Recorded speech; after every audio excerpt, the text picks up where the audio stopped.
अहिल्यानगर महानगरपालिका मुकुंदनगर प्रभाग क्रमांक 4 येथील रस्त्यांची अवस्था अतिशय दयनीय झाली असून नागरिकांचे जीवन विस्कळीत झाले। मुकुंदनगर मधील मुख्य रस्त्यांची दयनीय अवस्था, नागरिक त्रस्त। नगरसेवक शम्स खान यांची आयुक्तांकडे तातडीची दुरुस्तीची मागणी। अहिल्यानगर महानगरपालिका प्रभाग क्रमांक 4 अंतर्गत असलेल्या मुकुंदनगर परिसरातील मुख्य रस्त्यांची अवस्था अत्यंत दयनीय झाली असून यामुळे नागरिकांना मोठ्या त्रासाला सामोरे जावे लागत आहे। रस्त्यांवर ठिकठिकाणी मोठे खड्डे पडले असून वाहन चालकांसह पादचाऱ्यांसाठीही प्रवास धोकादायक बनलाय। दररोज या रस्त्यांवरून ये जा करणाऱ्या नागरिकांना वाहतुकीच्या गंभीर अडचणींना सामोरे जावे लागत असून रस्त्यांच्या दुरावस्थेमुळे छोटे मोठे अपघात सातत्याने घडत आहेत। काही ठिकाणी तर पायी चालणेही कठीण व जीवघेणे ठरत असल्याने नागरिकांच्या आरोग्याचा प्रश्न ऐरणीवर आलाय।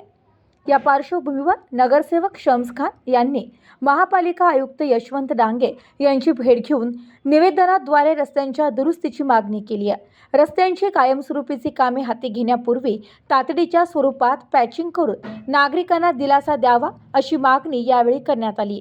या शिष्टमंडळात माजी नगरसेवक फयाज शेख, केबलवाले, मझहर खान, अल्फैज खान, जिशान शेख आदी उपस्थित होते। यावेळी आयुक्त यशवंत डांगे यांनी मुकुंदनगर परिसरातील रस्त्यांची प्रत्यक्ष पाहणी करून तातडीने पॅचिंगची कामे सुरू करण्यात येतील असे आश्वासन दिले। तसेच शासनाकडून निधी उपलब्ध झाल्यानंतर दोन्ही मुख्य रस्त्यांची कायमस्वरूपी कामे मार्गी लावण्यात येतील अशी माहिती त्यांनी दिली। Bureau report, news today 24, Ahilyanagar.